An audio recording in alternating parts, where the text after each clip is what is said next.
Llega la noche y me llamas, sé que tu promesa no acaba. Eres el camino, la vida y verdad, con solo una palabra me sanarás. Sé que con fe se mueven montañas entre mi vida y mi casa. Por medio de tu amor sé que puedo vencer. Todo es posible si puedes creer. Fiel y firme aquí estoy, he venido a escuchar tu voz. Fiel y firme aquí estoy, fiel y firme aquí estoy, fiel y firme aquí estoy, he venido a escuchar tu voz. Fiel y firme aquí estoy, Fiel y firme, fiel y firme. fiel y firme aquí estoy, he venido a escuchar tu voz. Fiel y firme aquí estoy, Firme. fiel y firme aquí estoy, fiel y firme aquí estoy, he venido a escuchar tu voz. Fiel y firme aquí estoy.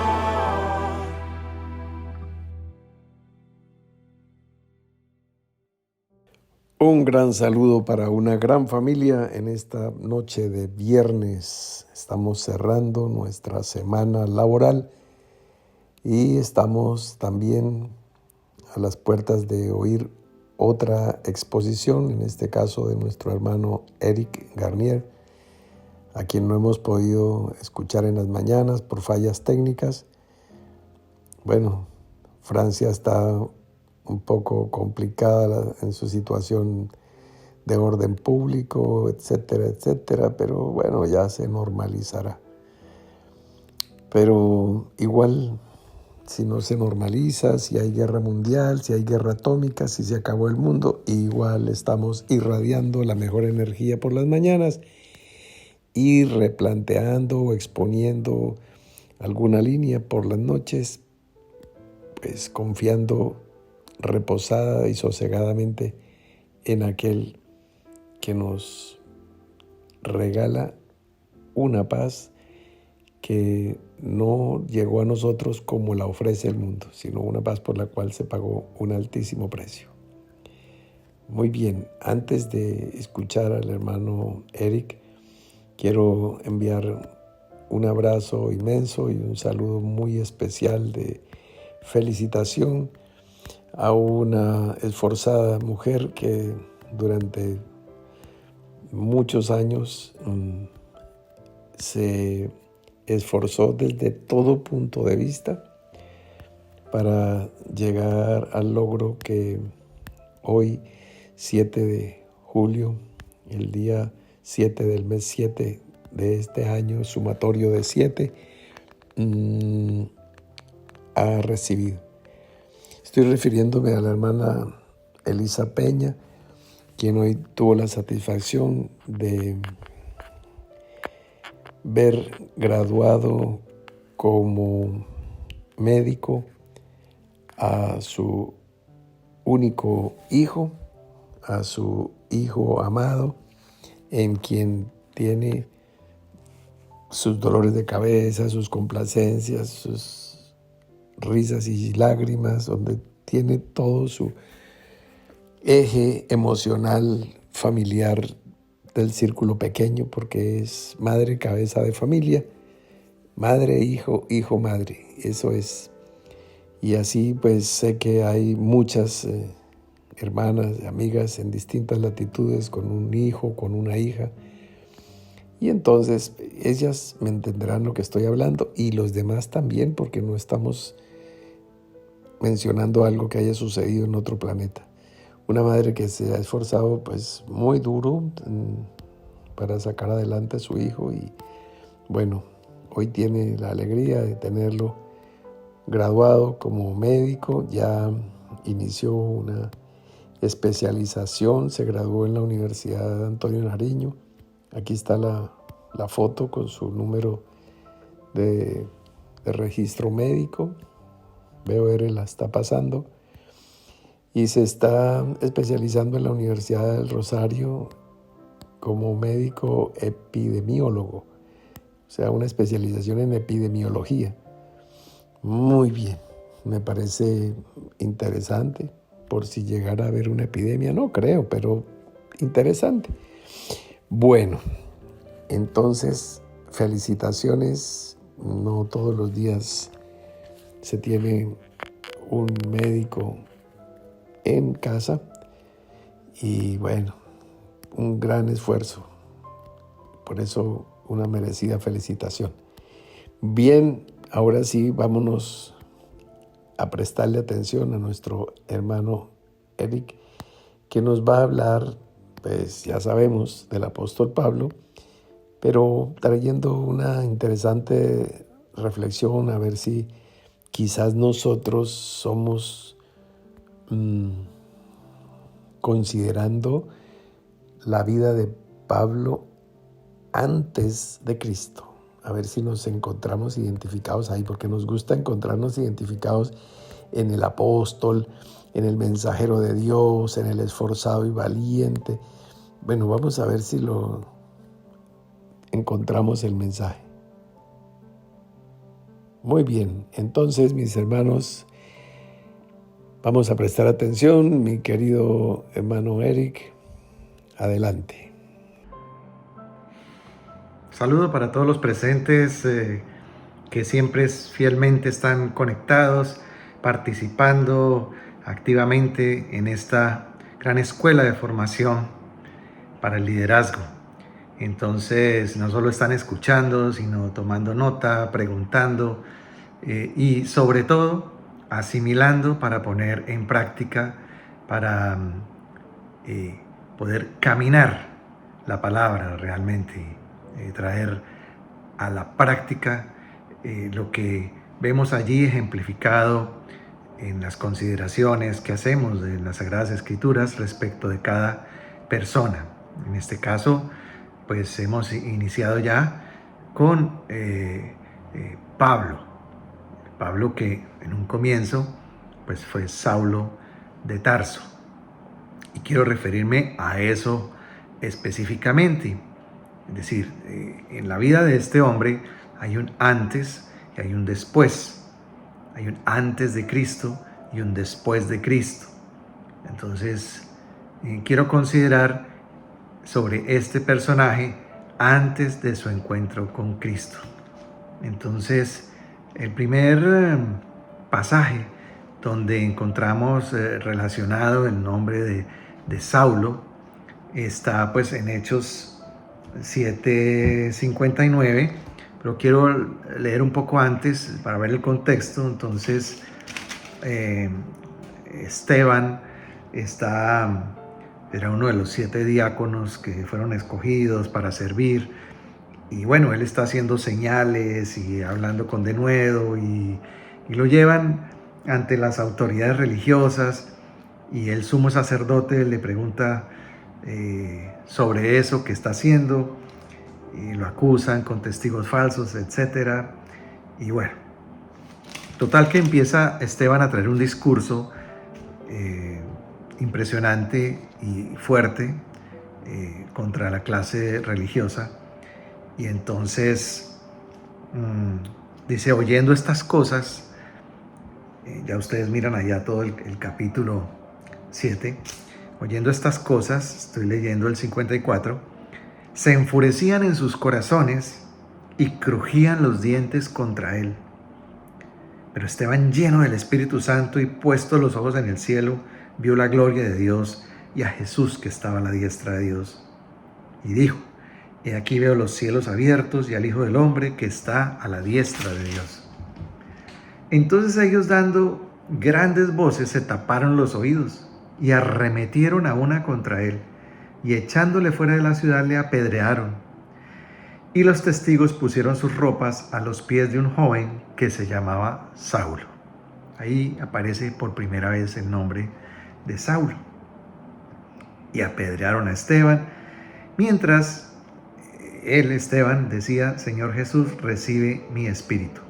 Y puesto de rodillas, clamó a gran voz, Señor, no les tomes en cuenta este pecado.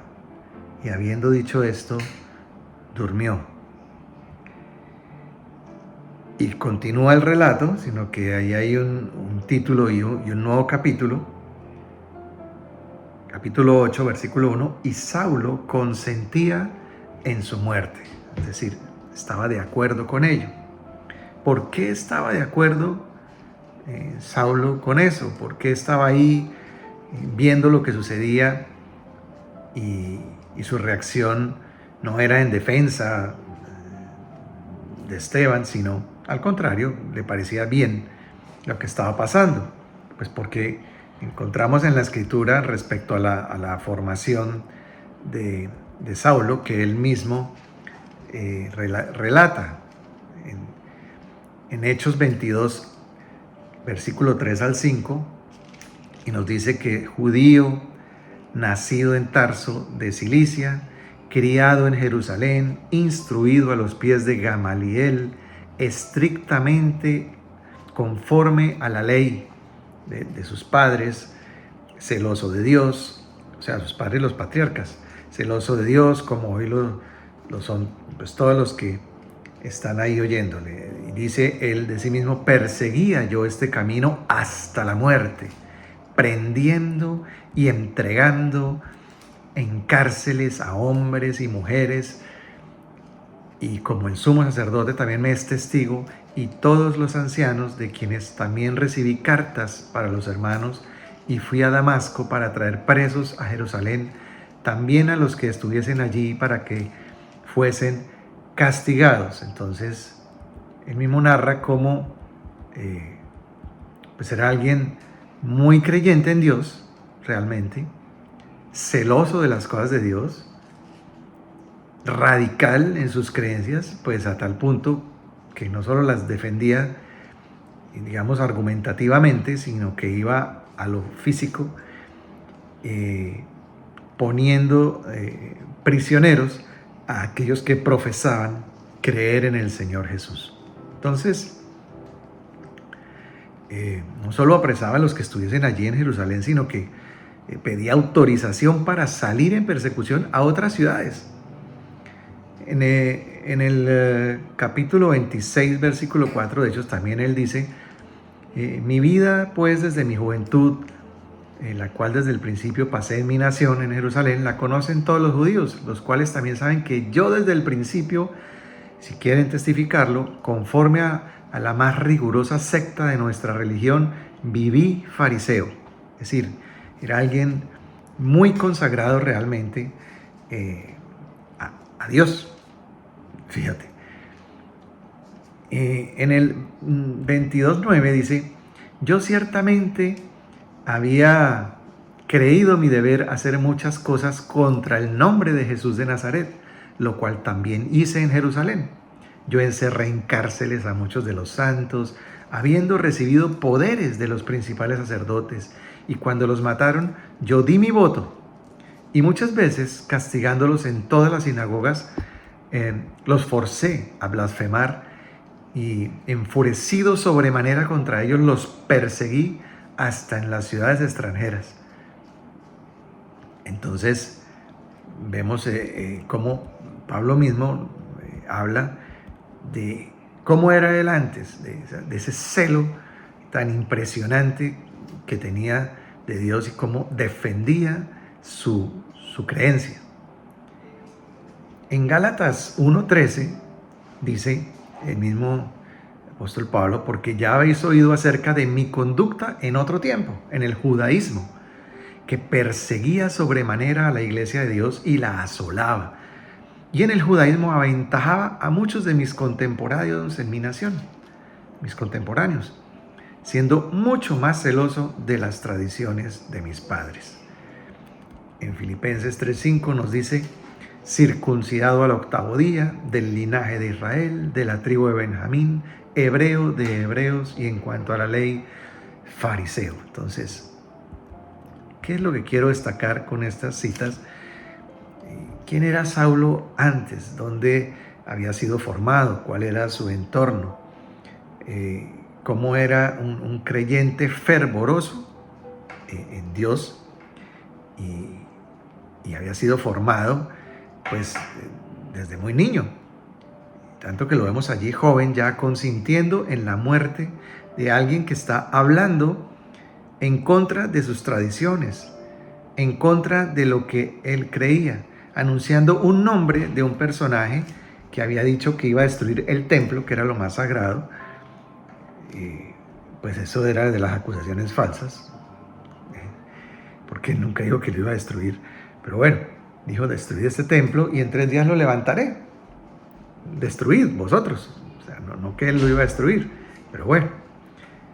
En todo caso, encontramos que el apóstol Pablo, Saulo de Tarso más bien, era muy radical en sus creencias, en sus principios y todo esto. Pero eso le llevó a perseguir a los creyentes en el Señor Jesucristo, donde quiera que estuviesen, y los llevaba a prisión, consentía en su muerte.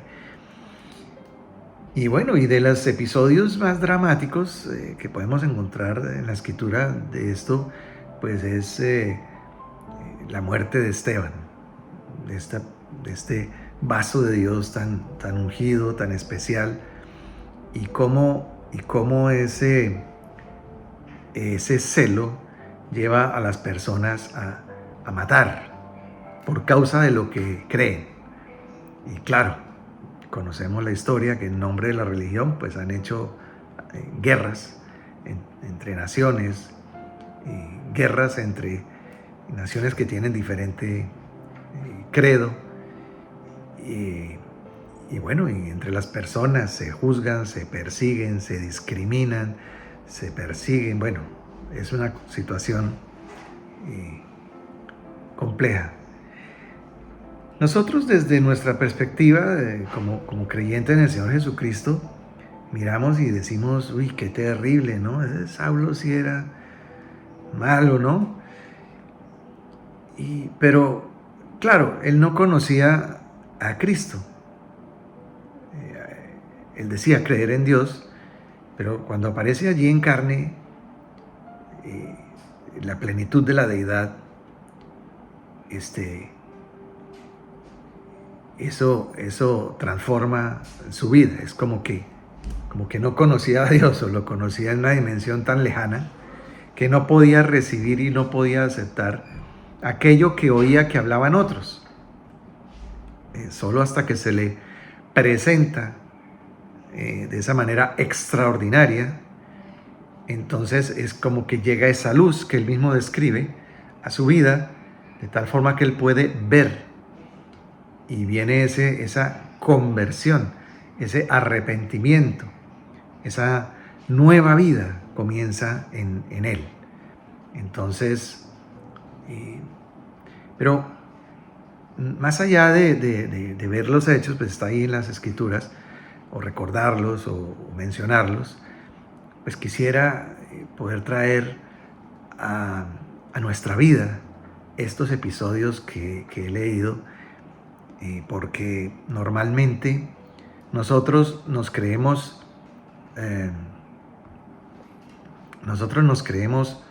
buenos, nos creemos buenas personas.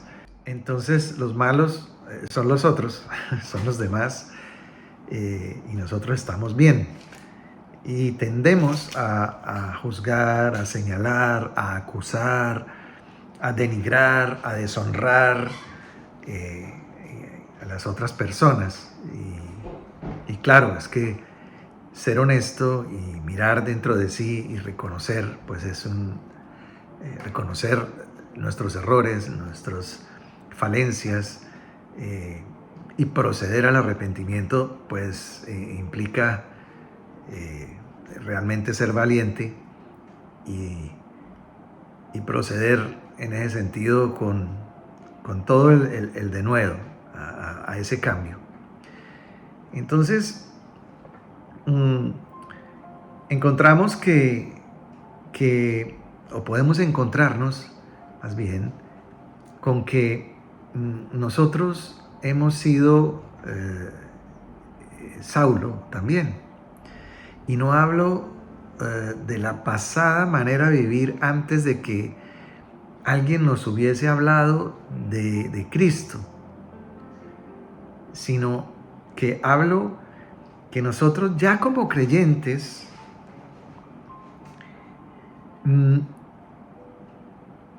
tenemos una fe, creemos en Dios, más que aún en nosotros tiene que producirse una transformación y una renovación. Porque una cosa es decir que creemos en Dios o creer que creemos, pero otra es andar en luz, andar en amor, manifestar la vida de Dios, manifestar a Cristo. Es algo que es muy diferente. Y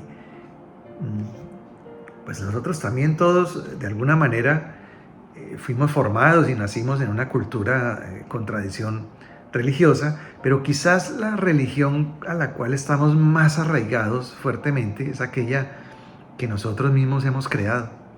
¿Sí? Tú y yo hemos creado religión y hemos hecho un Dios a nuestra imagen y conforme a nuestra semejanza, es decir, a mi medida,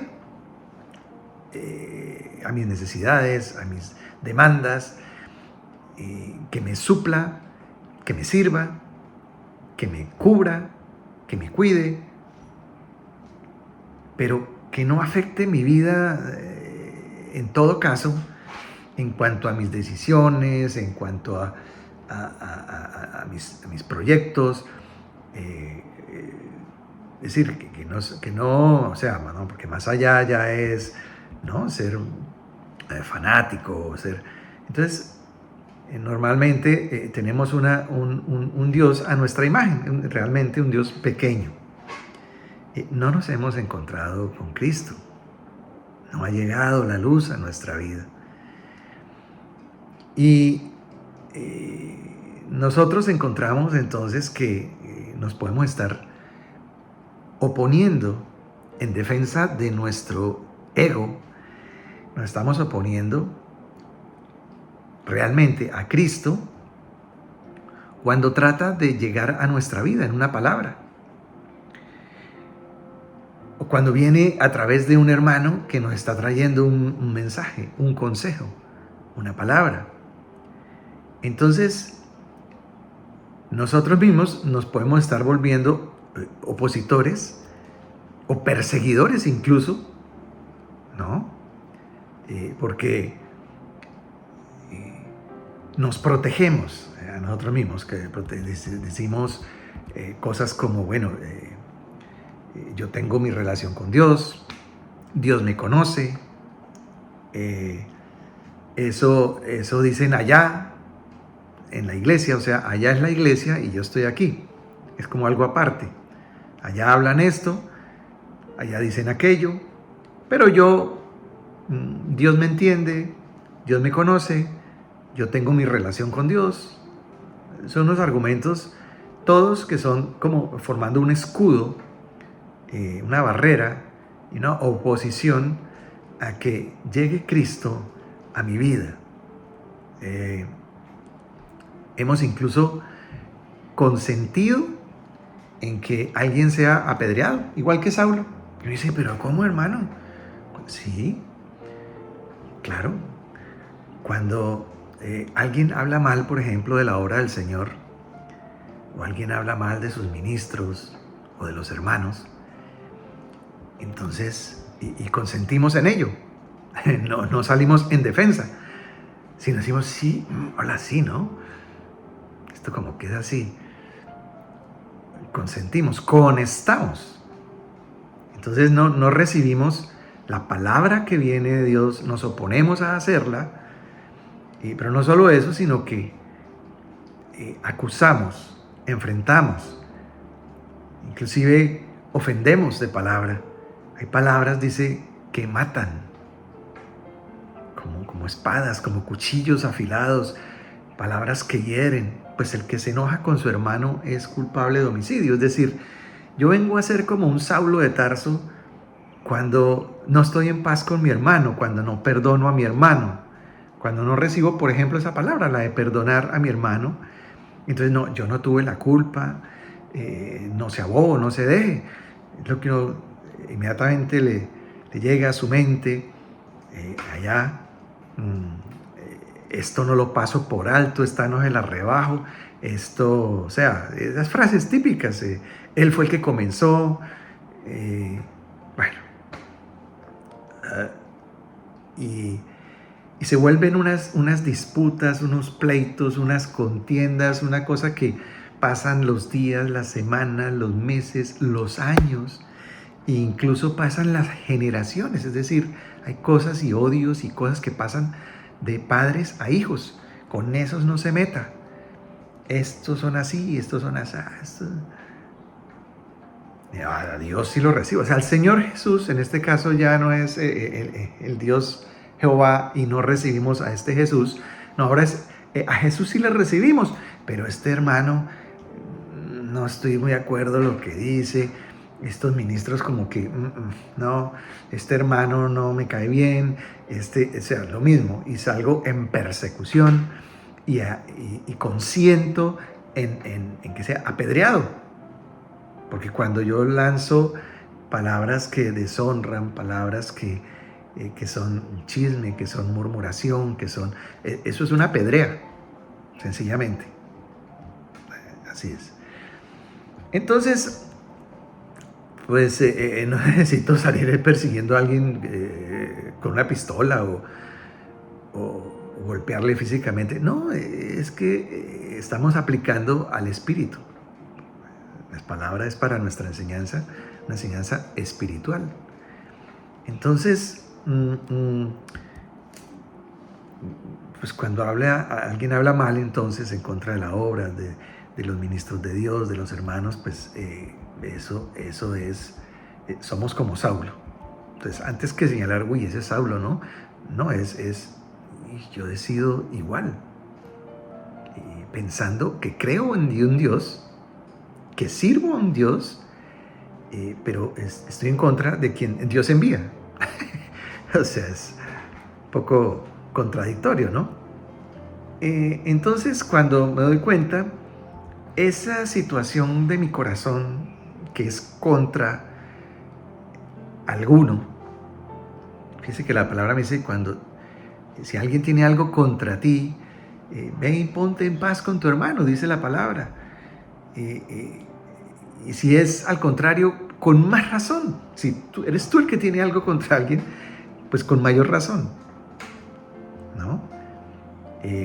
Entonces, en ambos casos, debo buscar la paz, debo buscar el perdón, perdonar, resarcir, construir, contribuir al desarrollo de la obra de Dios.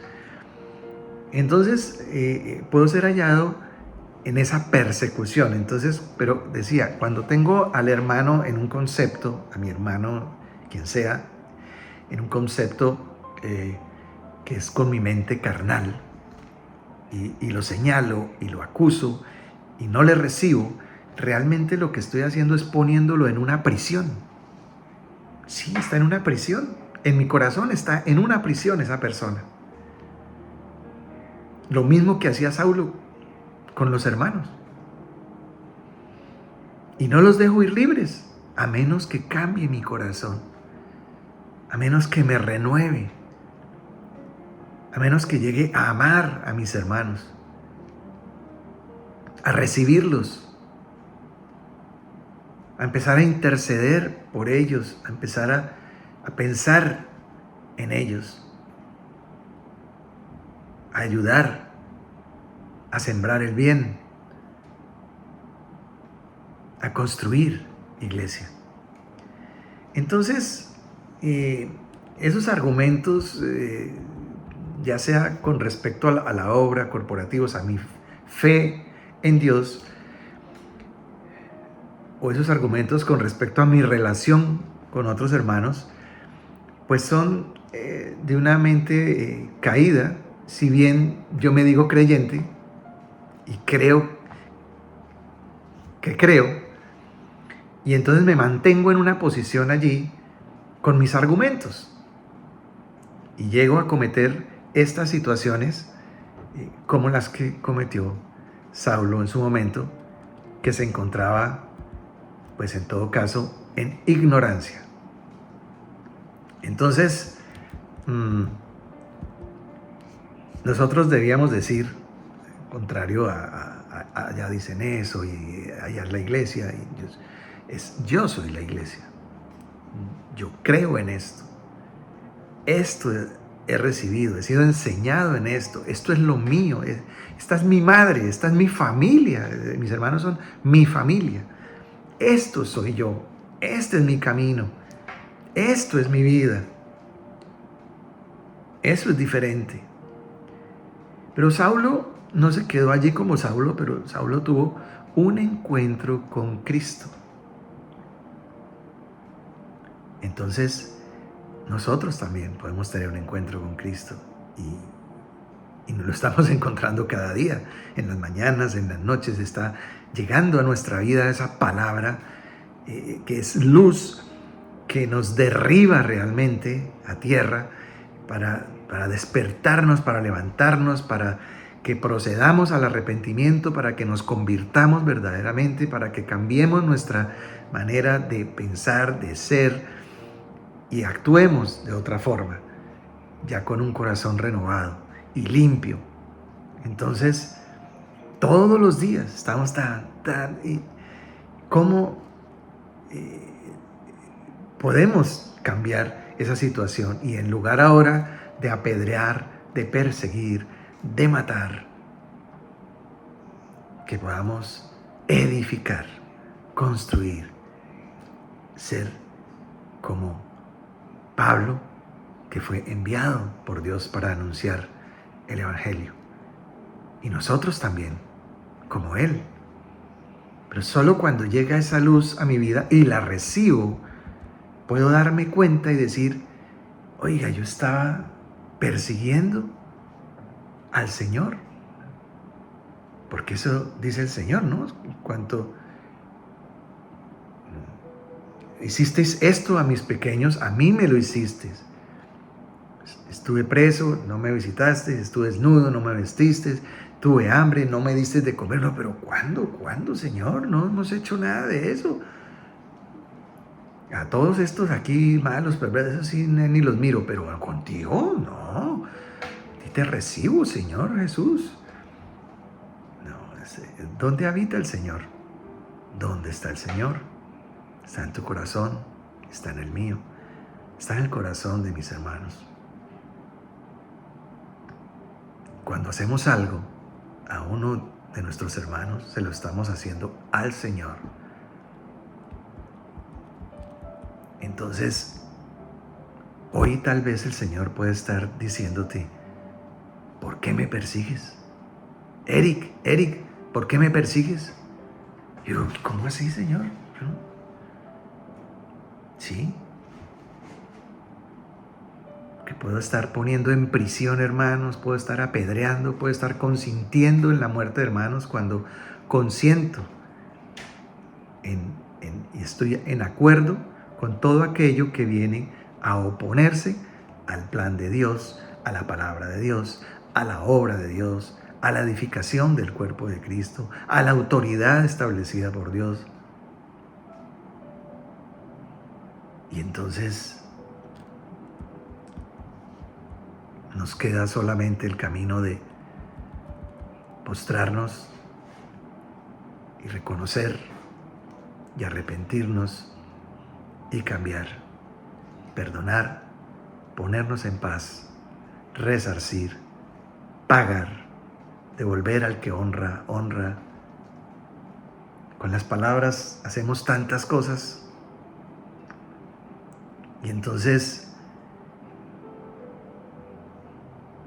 ahora llega una palabra más alta a nuestra vida y sí que tenemos un encuentro de verdad grandioso y maravilloso con Cristo para proceder al cambio.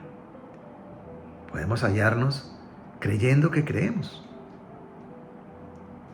y nos encontramos con un Dios que hemos edificado.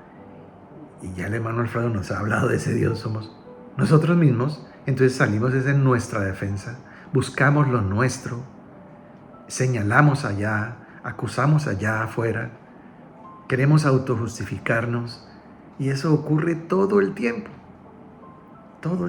es una cosa digamos que es como natural de la carne, porque es un asunto de supervivencia.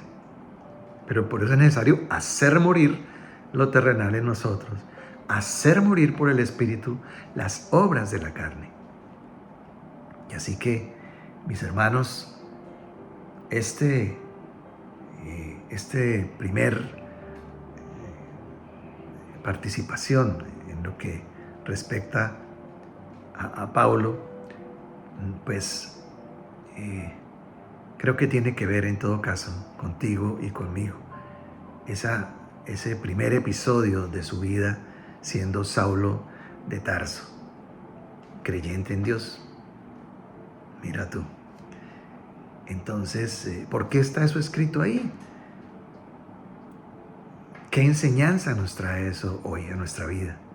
Espero que la suficiente como para que a partir de ahora haya un cambio en este sentido y podamos honrar a nuestros hermanos, honrar a Dios en nuestros hermanos, honrar la obra que Dios está haciendo, la iglesia que el Señor está levantando, que es nuestra madre. Muchas gracias y hasta pronto. Muchas gracias, hermano Eric. Pues tocó varios puntos que, bueno, espero que nos ayuden a todos, o al menos a muchos, a reflexionar y a considerar sobre todo ese pensamiento caricaturesco de pensar, no, yo estoy bien con Dios, yo lo que no estoy es con las autoridades de la iglesia, con los hermanos, eso sí, eso es lo que aborrezco, pero con Jesús de Nazaret estamos súper bien. Pues, Saulo, ¿por qué me persigues? Bueno, esa es la esencia del mensaje paulino de lo que acaba de exponer Eric en la parte antes de Cristo. En fin, bueno, algún día progresivamente, poco a poco, cada uno irá oyendo y irá enderezando su senda. Mientras tanto, pues vamos a descansar. Se acabó la semana.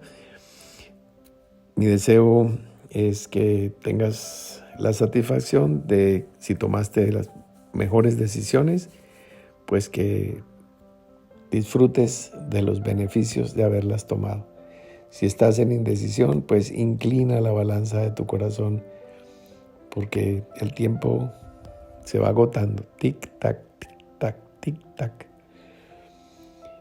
Mañana en la noche expongo puntualmente un tema que tiene que ver con esto que estamos hablando, y es muy importante no solamente que lo escuches, sino que le prestes atención. Si quieres, no saludes mañana.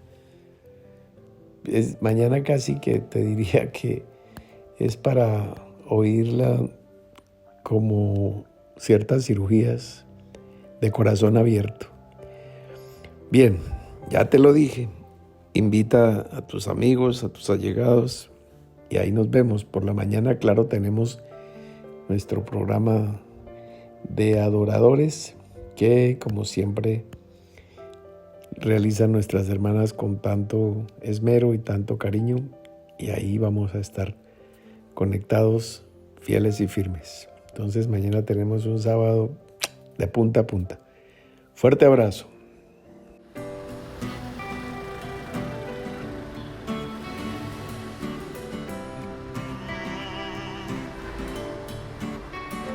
Llega la noche y me llamas, sé que tu promesa no acaba. Eres el camino, la vida y verdad, con solo una palabra me sanarás. Sé que con fe se mueve